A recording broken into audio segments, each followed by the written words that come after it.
झांसी में हमें पता चला कि होम्योपैथ में वाकई इलाज का ऐसा तरीका है जिससे मरीज को बार बार डॉक्टर के पास जाने की कोई जरूरत नहीं, ना ही अस्पताल के चक्कर लगाने की जरूरत है। पेशेंट चाहे हिंदुस्तान में हो, लंदन में हो या फिर अमेरिका में, उसका दूर बैठे इलाज किया जा सकता है और मरीज को फर्क भी जरूर पड़ता है।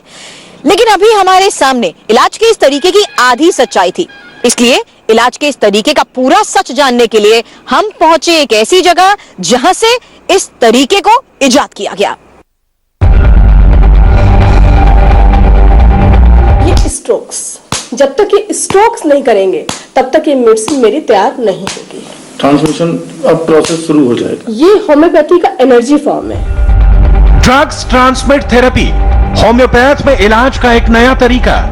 डॉक्टर सुरेंद्र विक्रम गोस्वामी और उनकी पत्नी डॉक्टर मोनिका गोस्वामी इसी तरीके से मरीजों की बड़ी से बड़ी बीमारी ठीक करते हैं। लेकिन सवाल यह है कि इलाज के इस तरीके का इजाद कब हुआ? क्या इसका कोई इतिहास है? झांसी के इस डॉक्टर दंपत्ति से बातचीत के दौरान हमें उस तारीख के बारे में पता चला जब इलाज के इस अद्भुत तरीके की खोज हुई थी।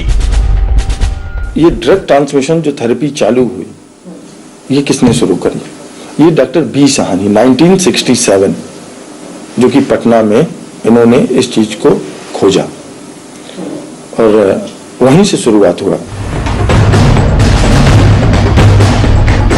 हमें जादुई इलाज का पूरा सच जानना था और इसके अतीत का सिरा पटना से जुड़ा था। लिहाजा पटना में मौजूद India TV reporter B Sahni के उस क्लिनिक पर पहुंचे जिनका पता हमें झांसी से मिला था। डॉक्टर बी साहनी को ही ड्रग ट्रांसमिट थेरेपी का जनक बताया गया था। बी साहनी अब इस दुनिया में नहीं है। क्लिनिक में उनके बेटे डॉक्टर एम के साहनी बैठते हैं। यहाँ भी बाल से इलाज करवाने वाले कई मरीज मिले। हम लोग जनरली 2 बाल लेते हैं सर, क्योंकि मिस हैंडलिंग में कभी गिर गया, खो गया तो स्पेयर में रखते हैं। यहाँ हमें वो स्टूडेंट यहाँ हमें वो स्टूडेंट भी नजर आए जो डॉक्टर एम के साहनी के बाल के जरिए दूर बैठे मरीजों को दवा देने और उन्हें दुरुस्त करने का तरीका सीख रहे हैं। इसमें 2-3 बेनिफिट भी है कि अगर जो पेशेंट कहीं चला जाता है और वहां से कुछ न्यू कंप्लेन हुआ तो उसको हम लोग यहीं से हैंडल कर लेते हैं। हमने डॉक्टर एम के साहनी से बात की। उन्होंने बताया कि इस इलाज की सबसे बड़ी खूबी यही है कि मरीज को अस्पताल आने की जरूरत नहीं, बस एक फोन से हजारों किलोमीटर दूर मौजूद शख्स की दिक्कत दूर हो जाती है। ये दवा का डाइल्यूशन हो गया, ठीक है ना।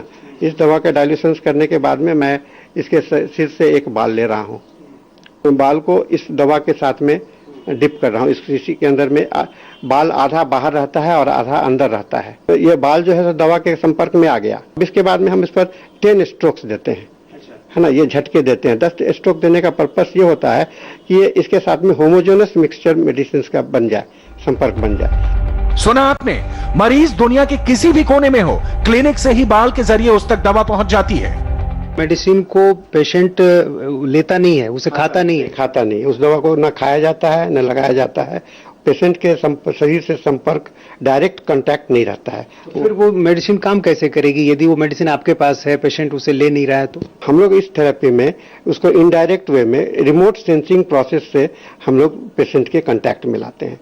जब शरीर से अलग हुए बाल में जब हम लोग दवा को कांटेक्ट में लाते हैं तो यह दवा जो है सो उसकी फ्रीक्वेंसी पर उस आदमी का जो पर्टिकुलर वेवलेंथ होगा या फ्रीक्वेंसी होगा, क्योंकि उसकी आइडेंटिटी यूनिक है, उसके माध्यम से ट्रैवल करके उसके शरीर तक पहुंच जाता है, प्रसारित हो जाता है। डॉक्टर एम के साहनी के मुताबिक बाल से बीमारी का इलाज इसलिए संभव है क्योंकि वो टूटने के बाद भी शरीर से जुड़ा रहता है।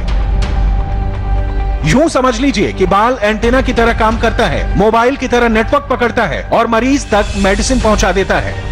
शरीर से जो बाल अलग हो गया वह अलग नहीं हुआ, वह एक किसी फ्रीक्वेंसी पर, किसी वाइब्रेशंस पर इसलिए संभव है क्योंकि वो टूटने के बाद भी शरीर से जुड़ा रहता है। यूं समझ लीजिए कि बाल एंटीना की तरह काम करता है, मोबाइल की तरह नेटवर्क पकड़ता है और मरीज तक मेडिसिन पहुंचा देता है।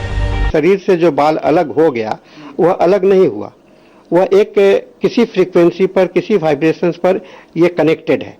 और इस चीज को साइंटिफिक एरेना में भी इसको एक्सेप्ट किया गया है कि कनेक्टिविटी कितना भी हो जाए तो उसका जब तक एग्जिस्टेंस बना रहता है शरीर से अलग होने के बाद में उसकी कनेक्टिविटी शरीर के साथ में बना रहेगा।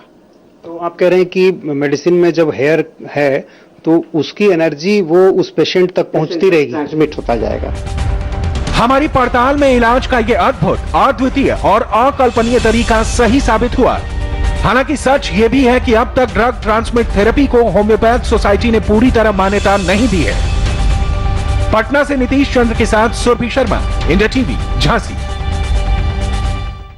छोटे से ब्रेक के बाद जल्द वापस लौटेंगे। आगे देखिए वायरल टॉप 10।